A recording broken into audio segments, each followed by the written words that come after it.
Hi, welcome to yet another episode of Guideline Review of the Week. Yes, I know that rather than a week, it's been almost a month since we last uploaded that, but then yes, from now on, it's going to be quite a regular feature as it was until then. So the topic that I've chosen for today is going to be something that we face, I believe, in every emergency duty of ours. And yet, I believe a lot of residents, a lot of new budding junior doctors are not that acquainted with the handling or the skills that are required to handle this part of obstetrics.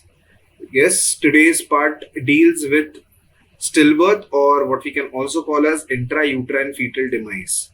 A significant part of this topic has to be about the counseling of the patient, of the relatives, of the partner, and that forms one of the cornerstones of managing this. It is not all about obstetrics, it's a lot about how you deal with it. How are your words with her? How are you going to be help her to cope with the loss of her own child? So today I shall be touching down upon that, and I shall also be talking about a lot of intricacies of managing it. Also, there is one thing that I noticed in the place where I work, that a lot of times after we have had a stillbirth, there's a message that we have to type, we have to prepare within 24 hours of the stillbirth. In that message, there are all the details of the female and her antenatal checkup that are filled. The last line of it mentions, or rather asks about the cause of death, and in 70% of the cases, we end up writing unknown. Well, in a lot of cases, you do get to know that there was a meconium after it is delivered, but meconium is something that occurs whenever there is fetal distress, whenever there is hypoxia. So it is something of a terminal event, but it is not really the cause of death. Yes, it is a contributing factor. The fetus might have aspirated the meconium, but what led to the passage of meconium? And if not for meconium, then why has the stillbirth occurred? We often end up telling the relatives that we are not really sure as to why did it happen. So this lecture is going to help you all be able to elicit the cause of death for every single childbirth. Yet, yes, I mean, at the end of the day, there will still be a few causes which will be idiopathic. But apart from that, this chapter is going to help, this discussion is going to help you all know or to be able to elicit the cause of death with much more assertion than what you did until this point. So today's guideline is yet another guideline that I've taken from the Royal College of Obstetricians and Gynecologists का जो green top guidelines होता है. Apart from that, I've taken excerpts from the latest edition of Williams, that is the 26th edition, and in it I have put in a few screenshots. I've taken a few pictures of flowcharts. So that is what is being followed in the ACOG as well, that is the American College of Obstetricians and Gynecologists. So it is a blend of two societies, two very significant societies, and hence this is going to cover almost everything about stillbirth that you need to know as a resident. So let us begin. So when I talk of stillbirth, what is the definition? I mean, you can't be just defining stillbirth as a dead fetus inside a mother. That is a very crude definition. So how do you define it? So WHO has surprisingly given a long definition. That long definition I'm going to break into parts so that you are able to remember it with much more ease. And that is what is also the definition that is expected in your theory and practical exams. So the WHO definition of it is the one that I've given over here. Yes, it is this long. In fact, even I was surprised when I got to see it for the first time. So what does the definition say?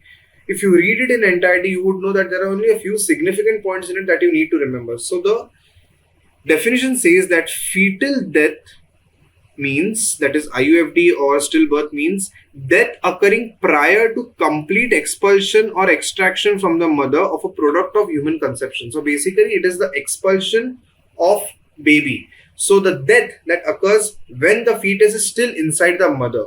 So it can be when the female is antenatal, she is not in labor, or when she is in labor but in first stage, or the stillbirth occurred in second stage, that is after the full dilatation had occurred and the fetal head was in the vagina. Doesn't matter. Until the fetus is in entirety inside the mother, if it is dying, then it is going to be classified as stillbirth. If it is delivered and it takes a few breaths, if it is having some distress after delivery and then it dies, it does not qualify as stillbirth. Also, It should not be a result of an induced termination of pregnancy. What do I mean by this? By this I mean MTP. Now, during the amendment of 2021 to the MTP Act, it was a very useful amendment, but there were a few discrepancies that were created. The amendment, one of the subdivisions in that amendment said that you can now do MTP up to 24 weeks and also beyond 24 weeks.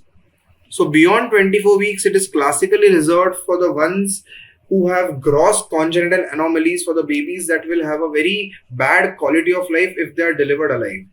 Also, it allowed you to do an MTP for the survivors of rape and as well as congenital anomalies until 24 weeks. So the only difference was that after 24 weeks, you will need an order from court. You would need an opinion from a committee that is made up of radiologists, neonatologist, and an obstetrician apart from a medical officer. So, but apart from this, all this legal criteria apart, it allowed you to do MTP at any gestation if the clause is being fulfilled. What happened because of this? Because of this, the number of babies that were being delivered, which were having a weight more than 500 gram, increased. Now, beyond 500 gram, now imagine you're doing an MTP for a female who's 28 weeks of gestation and has a gross congenital anomaly. It has something like skeletal dysplasia or hypoplastic left hypoplastic heart syndrome. In such a case, these are all lethal, fatal anomalies for which it warrants an MTP. And she got a court order, she got everything, the legalities were sorted. But when she delivered the fetus, it was weighing 1 or 1.2, something around that kgs. Now, a baby that weighs 1 kg is definitely viable. And a lot of times when this was delivered, the baby would have some life in it. Now, since this is an MTP, it's a gray zone. But because it's an MTP and the intention of that MTP was that the baby should not survive, so you do not resuscitate it. You do not take it to an NICU. You just let it be and it passes away with time because you have not resuscitated it. But in most of the cases, because you do the MTP by giving mifepristone and misoprostol, a lot of these babies stop having a fetal heart rate during labor or during the abortion when it was occurring. Now, if this fetus dies intra-utero and then is delivered and it weighs something like 1 kg, would you call it a stillbirth? No. Because the intention of it was not a stillbirth, it was supposed to be an MTP. Yes, the baby weight is more than 500, it is 1.2 kg, but because it is an outcome of MTP, it does not qualify as stillbirth. This is a gray zone that a lot of people get confused in. Do not get confused. If it is occurring out of MTP, you need to know that it is not going to be counted as stillbirth. Why? Because stillbirths, just like maternal mortalities, are a health indicator for the country. So if your stillbirths are increasing because of your MTPs, then it just reflects poorly on the healthcare system of the country unnecessarily. It is giving a false impression of the healthcare of your country, which is why we don't calculate it or we don't count it as a stillbirth. Apart from that, how do you know that the fetus has died? So to determine that, there are 3 important things. First of all, it is the fetus should not breathe after birth. The fetus should not breathe and it should not show any other signs of life such as beating of heart or pulsations of the umbilical cord. So basically the heart should be non-functional and there should not be any movement of the voluntary muscles, that is the skeletal muscles. So basically I need 3 criteria to be fulfilled. One is that there should be no breathing, there should not be any cardiac activity or umbilical pulsations, and there should be no movement of the skeletal muscles. Occasionally, there might be a few transient cardiac contractions. You might just hear a cardiac, if you're auscultated, you might just hear an odd, occasional, feeble cardiac activity. Do not count it as a significant one. That does not count as cardiac proper activity. Also, you might have a fleeting, like a temporary, a momentary respiratory effort or a gasp, just 1 or 2 and not anything more than that. Also, again, this does not count as a sign of life. It has to be considered as a stillbirth. There is often an argument between the neonatologist and the obstetrician in the civil hospitals. Whenever such babies are delivered, that the neonatologist often says that there was just a fleeting cardiac activity. There was just 1 contraction. It was just a cardiac activity for a second or so. It was not anything beyond that. So why should I be calling it a neonatal death? Yes, he's right on that front. That neonatologist is correct. It should ideally be counted as a stillbirth and not as a neonatal death. Then, how do I diagnose this IUFD? Many methods, auscultation is the best method. You can auscultate using your fetal heart Doppler or fetal Doppler, or you can use your own stethoscope, the bell side of it. Cardiotocography, that is, you can do it on an NST machine as well. You can do it to know whether there is IUFD. But the best and the gold standard is real-time ultrasound. Basically, you see the heart, you see there is no activity, you can definitely say that there is no cardiac activity and it is stillbirth. Auscultation might end up you missing the cardiac activity, so it is not the definitive way of diagnosing. The best way is only and only real-time ultrasound. If required, you should take a second opinion, but generally it is not required. You may directly see that there is no cardiac activity. Also, the mothers might be telling you that they have not perceived any fetal activity, so they might be already prepared to know that probably there is something wrong with their fetus. So yes, fetal kick counts, fetal movement is a good sign of knowing whether the fetus is dead or alive, but not always. Many women do come to us with absent fetal movements. We do their NST, we do their biophysical profile, and if it is all good, we just wait upon her, and if she is like 39 weeks, then we deliver her. But absent fetal movements can be an indicator, but again, not a definitive way of telling whether the fetus has died. So, once a stillborn is delivered, how do I manage it? What all do I need to do?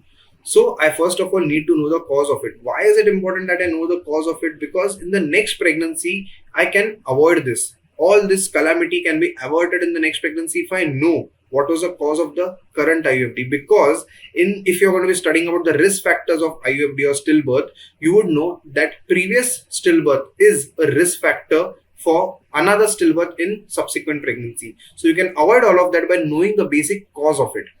So once you have delivered a neonate or stillbirth, you have it in your hand, what all do you do? Sabse pehle you have to do a fetal survey. What does a fetal survey consist of? First of all, do the fetal weight. Fetal or neonatal weight. Once you do the weight, you would have an idea whether there was fetal growth restriction, what is also known as intrauterine growth restriction. So you would have an idea of it, so that you would know that probably it had something to do with uteroplacental insufficiency. There was lack of blood supply, or probably there was some other factor that was leading to fetal growth restriction. Apart from that, I will also want to check the head circumference and the abdominal circumference. This is going to help me know whether it was asymmetric or symmetric FGR. Now, what is the difference?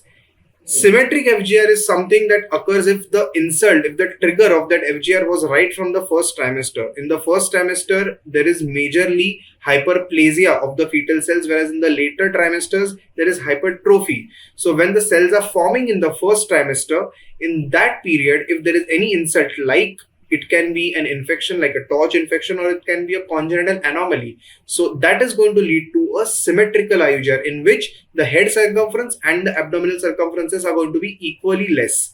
Whereas in a case of asymmetric IUGR or FGR, as occurs in the case of fetal growth restriction due to uteroplacental insufficiency, in those cases, what happens is whenever there is less blood coming to the fetus, then the body says that I have three main organs that I have to make survive: brain, heart, and the adrenals. So it starts sending blood to these three organs, and it cuts off the blood supply to all other organs, which includes your liver and your kidneys.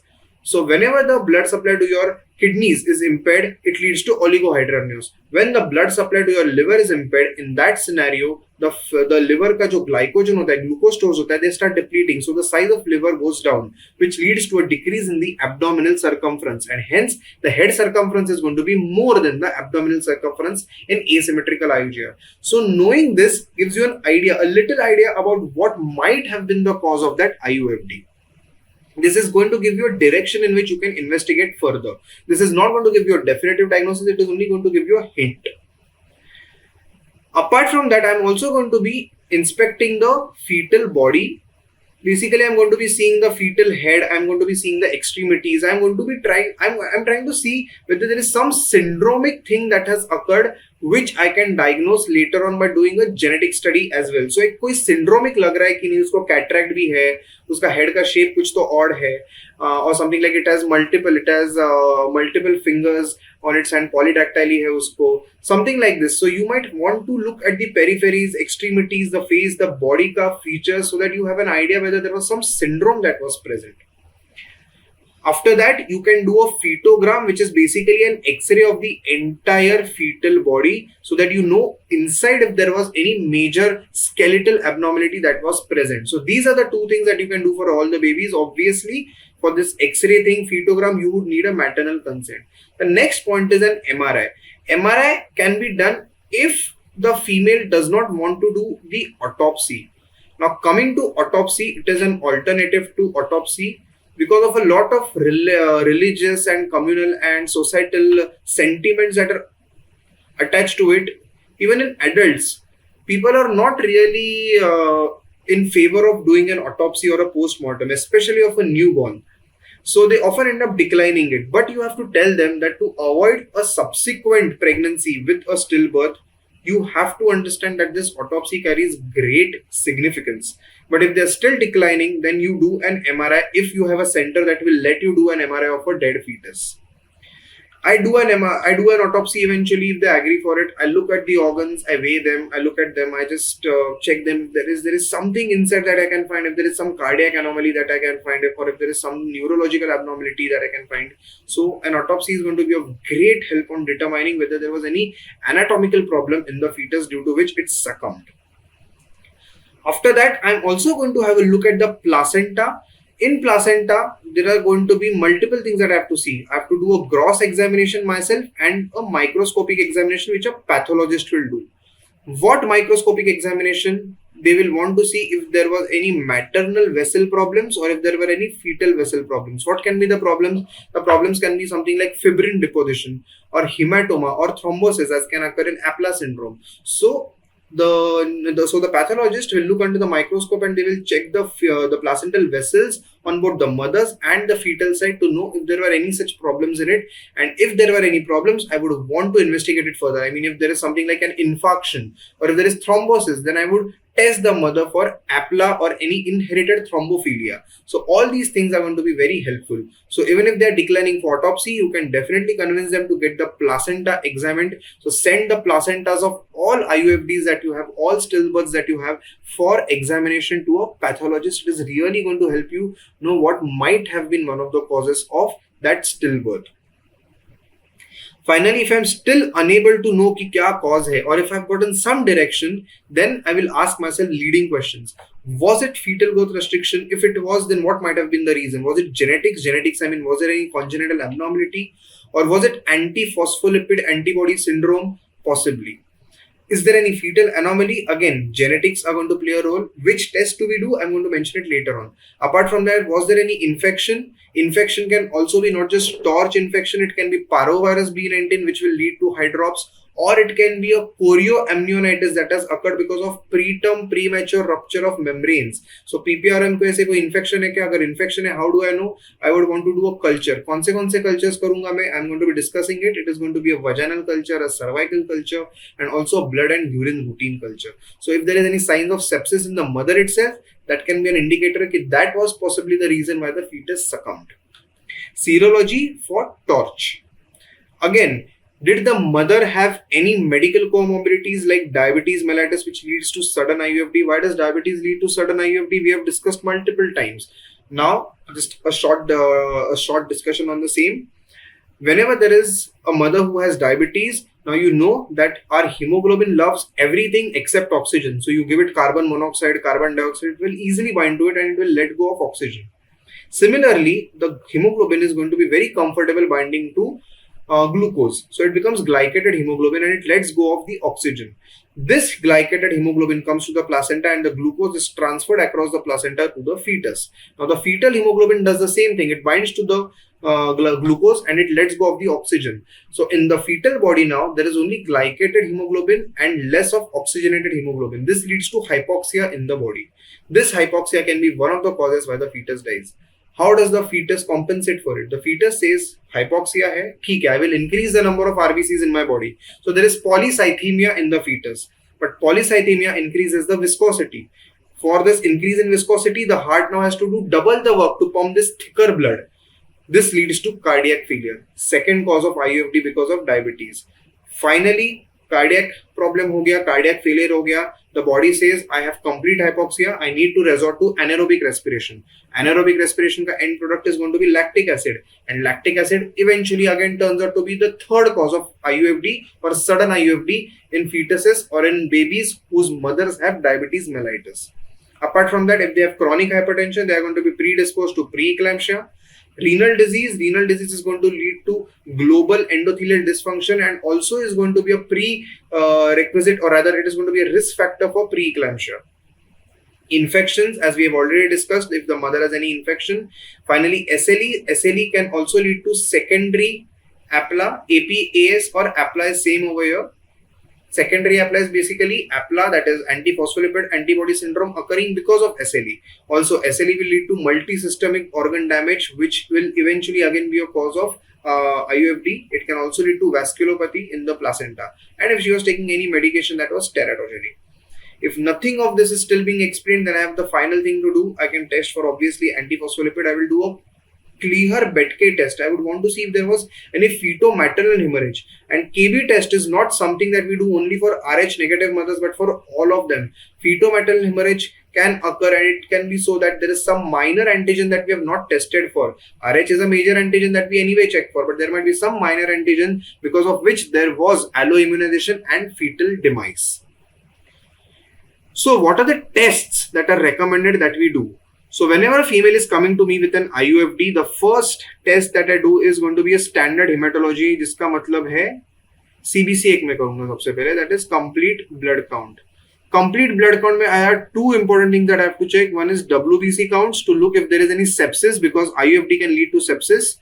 Apart from that, it can also be the case ki sepsis, that there was chorioamnionitis before and then there was fetal demise. So it will give me an idea about infective status of the female, and also platelets. Platelets Q, because if the female is already in DIC takes almost 4 to 6 weeks to occur after IUFD. But I do not know when did this IUFD occur. It might have been the case that this female came to me last 4 weeks ago. She went home and she had IUFD that night itself. She came now to me after 4 weeks. She did not have any idea कि कुछ हो चुका होगा अंदर. Now the IUFD is inside her since 4 weeks. Also, if she has chorioamnionitis, then she can have septic DIC. So platelets are going to give me an idea about DIC. Also, it is going to help me know regarding severe preeclampsia and HELP syndrome. Apart from that, CRP is also going to be of great use. CRP is basically going to help me know about the sepsis ka status and bile salts for cholestasis of pregnancy. How does cholestasis lead to stillbirth? Whenever there is an increase in the body's bile salts, these bile salts are going to go into the fetus and they're going to settle in the fetal heart's conductive system. That is a bundle of His and all the conductive system in the myocytes. This leads to arrhythmias. This will lead to eventual fetal demise. So what is the test that we do for this? We check for random bile salts, not fasting. We have stopped checking the fasting. The reason is your bile salts in your body increase after a meal. So whenever you have your meal, higher levels of bile salts are achieved in your body and higher levels go into the fetus. So when we were doing fasting bile acids level, we were falsely being assured कि उसके body में level बढ़ नहीं रहा है. Instead, when we do a random bile salts that we do nowadays, it will help us know what is the maximum level that is reached after a meal, so that we can be a lot more cautious. So anything more than 19 is diagnostic of cholestasis of pregnancy. More than 100 is severe, more than 40 is moderate. So, what are the conditions that it helps diagnose? Of course, preeclampsia by knowing platelets, and multi-organ failure. Biochemistry mein we'll also be doing LFT and RFT, that is liver function test and kidney function test. Next, to check for DIC, I'm going to be doing maternal coagulation times and plasma fibrinogen. Which are those tests? Obviously, serum plasma fibrinogen and PT, INR and APDT. Just so that I know whether there is any impending DIC that is occurring in the female. So whenever a female is coming to me with an IUFD, this is a test that I'm going to be doing. What is it going to help me know? If there is any septic DIC or any placental abruption. Why does abruption lead to DIC? Because in abruption, the placenta pushes thromboplastin from that blood clot of abruption into the maternal circulation. Now, thromboplastin is a factor that is involved in coagulation cascade. This will lead to coagulation in the mother's body and lead to DIC in her. So this is going to help me know that. Also in severe preeclampsia, there can be DIC. So basically a DIC profile or a coagulation profile is going to help me know whether there is DIC. Kleher Betke test, KB, they have not mentioned Betke over here. Betke test, it is basically to know feto-maternal hemorrhage. So basically fetal cells enter the maternal circulation, antibodies are formed against it, and the antibodies come and eat up the fetal cells after they cross the placenta. So to know this, I'll be doing a KB test. How do you do a KB test? You draw mother's blood sample, you put it on a slide, you add a drop of acid to it. Once you add acid to it, जो adult hemoglobin है, that will immediately get destroyed, whereas fetal hemoglobin is very resistant to acid. So when I see it under the microscope, I will see only fetal cells and not adult cells. So I will see the skeleton of adult cells but not them completely. Now I will calculate कि कितना percentage है of fetal cells amidst those adult maternal blood cells. Then there is a formula, there is a complex formula which will eventually give me the total volume of feto-maternal hemorrhage that has occurred. In cases of Rh negative pregnancy, this will also tell me how much of a dose I have to give to that female for anti-D, because anti-D में 300 microgram only covers 30 ml of feto-maternal hemorrhage. So if it is more than that, something like 60 ml हुआ है, then I'll have to give her a dose of 300 का double, that is 600 microgram. So it helps me in two ways. First of all, know कि anti-D कितना देना है, and secondly, feto-maternal hemorrhage हुआ है तो कितना हुआ है. So yes, KB test very important. Next, to look for sepsis. Apart from CBC and CRP, I'll also be sending maternal blood cultures. When do I send it? If the mother has fever or she has any flu-like symptoms, if she has abnormal liquor, by abnormal liquor it is like purulent hair, whitish hair, or if it has a very bad foul-smelling odor to it. Also, if there is prolonged rupture of membranes, prolonged, I consider prolonged as more than 24 hours. So if any of this is fulfilled, then send these cultures. One is blood culture to know whether there is septicemia, urine culture to know whether there is any UTI, vaginal and cervical swabs. That's it. It will help me know several bacterial infections including Listeria and Chlamydia, along with the regular ones, that is Streptococcus, group B Streptococcus. Maternal serology, I'll be doing a viral screen and syphilis के लिए VDRL करूँगा. So what are the tests that I do for viral screen? First is parvovirus B19 and the other one is torch infection जो हम करेंगे. So torch and parvovirus B19 is what I'm going to be testing in the mother. If IgM is positive, it shows that there was a recent infection. If IgG is positive, it shows that it's a late infection. So IgM का positive आना in any of this is indicative of कि इसके infection की वजह से शायद IUFD हुआ होगा. Apart from that, I'm going to be testing the mother's random blood glucose, obviously, because if sugars are increased, she might have diabetes. Apart from that, I will also test her HbA1c. Maternal thyroid function. Thyroid is known to be a leading cause of IUFD. So yes, you have to check for a TSH and free T3, T4. Then comes maternal thrombophilia profile. The most important is anti-phospholipid screen. This may we'll be testing for three things. First is anti-cardiolipin antibody, in which I'll be checking for both IgG and IgM. Then I have beta-2 glycoprotein, in which I shall be checking for again IgG and IgM. And finally, Leucus anticoagulants. इसमें मुझे कुछ IgG या IgM नहीं आता है. So these are the three things that I'll be checking for in antiphospholipid profile.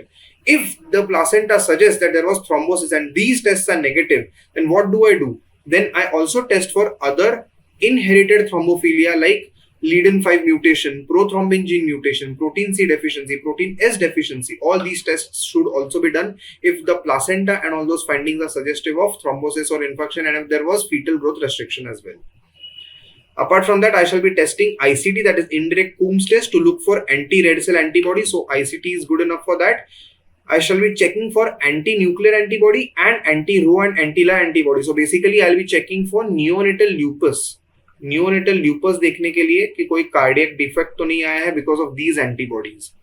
This is much more significant if there is hydrops in the fetus, because endomyocardial fibroelastosis, this can occur because of neonatal lupus, जिसमें ये दो जो antibodies है, they can directly affect the fetal heart. Apart from that, paternal blood for karyotyping can be done if there is some syndromic affection that is seen on the fetus, or any Turner syndrome जैसी कोई चीज है कि नहीं देखेंगे, or if there was recurrent miscarriage also associated with it. So parental karyotype can be done. Apart from that, fetal sampling has to be done. Now, this is very important. What do you send? You can send fetal blood. But unfortunately, a lot of stillbirths have coagulated blood and you cannot draw blood from it. So what do you do in that scenario? If you cannot access fetal blood, then you have multiple more options. The first option is you send a placental bit. You send that placental bit of size 1 into 1 centimeter. You should take it, you should cut it with a scalpel from the base of cord. मतलब जहाँ पे cord placenta में attach होता है वहाँ से निकालना is ideal. If you cannot get it, then you can send instead a 1.5 centimeter segment of umbilical cord.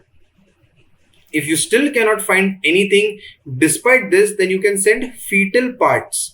What are the fetal parts that you can send? There are several. You can send any fetal muscle, or you can send fascia lata from the lower limb, or you can send the costochondral cartilage of the rib cage, or you can send the entire patella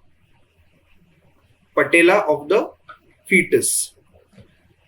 If all this is still not available or you cannot access it, then the last thing that you have is amniotic fluid भेजो. But unfortunately, amniotic fluid में live cells बहुत कम मिलेंगे. Which test do you do for these? The best test that you can do is very expensive. If you don't have it available, you can do a karyotype. But unfortunately, karyotype requires you to culture these fetal cells.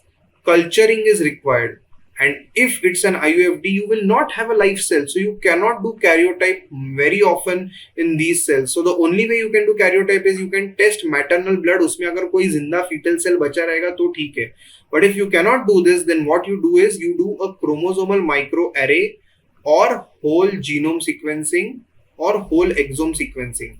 This does not require the presence of live fetal cells, so you can go ahead and you can do it. So these are the tests that are recommended. The problem is CMA is very expensive. The cost of it is around 8 to 9,000. WGS and WES are around 15 to 20,000. So karyotyping, if the fetal cells are culturable, then you can do it. Then lastly, you do a post-mortem examination. We have already discussed that, what we have to see. How do you deliver these fetuses? How do you, once the cause has been determined and everything, cause you can also determine after, but how do you deliver them? So what are the modes of delivery and when do you terminate it? Ideally, it should be immediately induced in my opinion, and women who delay longer than 48 hours should be advised to have checking for DIC using coagulation profile and CBC every week twice. But ideally, it also is a psychological thing that I am carrying a dead fetus inside me, so I should deliver it immediately. So I would ideally want to deliver her immediately. So vaginal birth is the most recommended mode of delivery, but cesarean birth can be taken only for obstetric indications. So how do you deliver them? So first of all, in an unscarred uterus, how do you go ahead? The best is giving mifepristone and prostaglandin preparation. In my opinion, mifepristone तो देना जरूरी है, irrespective of scarred or unscarred. 200 milligram immediately दे दो. Following that, you can give any prostaglandin. It can be 1 or 2. 1 मतलब meso, prostaglandin E1 या फिर dinoprostone gel. You can give either of them. What are the doses that are recommended? The doses that are recommended is obviously 200 microgram of mifepristone देने के बाद में the doses that are recommended is, if it is less than 26 weeks, then you can give 100 microgram, and if it is more than 27 weeks, then you give a dose of 25 to 50 microgram of misoprostol after every 4 hourly interval. So 200 milligram of mifepristone followed by giving misoprostol in the doses that are recommended here. So if it's a late term IUFD, then you give preferably 20 microgram of misoprostol every 4 hourly. What is the maximum dose that you can give? The maximum dose that you can give is going to be 2000 microgram maximum dose, which is equal to 2 milligram. Fine. For a cesarean section patient, what do you do? With a history of lower segment cesarean section, what do you do in this scenario? In this scenario, ideally, we can just give mifepristone so that the need for misoprostol is avoided. So give mifepristone, pehle hi de do. In fact, a lot of women deliver purely with mifepristone. Mechanical methods, which includes Foley's induction, is said to increase the chances of sepsis, slightly ascending infection बढ़ा सकता है, so it is preferably avoided. But I have seen them being done. You can do it for a short period, that is less than 6 hours. Induction of labor is safe in women with a single lower segment scar. It can also be done for one who have two, but I wouldn't prefer it. If this female has anything like a contracted pelvis, cephalopelvic disproportion, or she has scar tenderness, or she is not willing for trial of labor, do not force her by telling her that you have an IUFD and you have to deliver vaginally. You can still do a cesarean section. It is a purely obstetric indication. Just because it's an IUFD doesn't make her a candidate for just exclusive vaginal delivery. Go ahead with the cesarean section if there is an obstetric indication. How do you deliver it? Mifepristone, people have even given 600 milligram once daily for 2 days. You can do that. I have myself seen that previous cesarean section patients deliver vaginally by merely giving them mifepristone. It's a good drug. It does not cause scar tenderness or uterine dehiscence. It is just going to cause progesterone withdrawal and the cervix will start dilating on its own. Don't worry about it. You can give it. You can give transcervical Foley's catheter, but they are saying that mechanical methods might increase the risk of ascending infection. So the ideal method is going to be mifepristone though, and if required, you can think of dinoprostone in previous 1 LSCS, but previous 2 and previous 3 LSCS, go ahead with the cesarean section.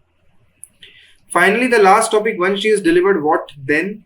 Once she is delivered, the last point of this chapter is going to be how do I suppress lactation. So lactation ke liye the ideal drug is cabergoline. The dose that I give of cabergoline is 0.5 milligram stat dose, and then along with that I ask her to use a tight bra, do ice packing and analgesics. That is all that is required. If required, I repeat this dose after 2 days of 0.5, but I don't give anything more than that. Bromocriptine used to be given earlier. A maximum dose of 10 milligram can be given, but usse bhi superior hai cabergoline.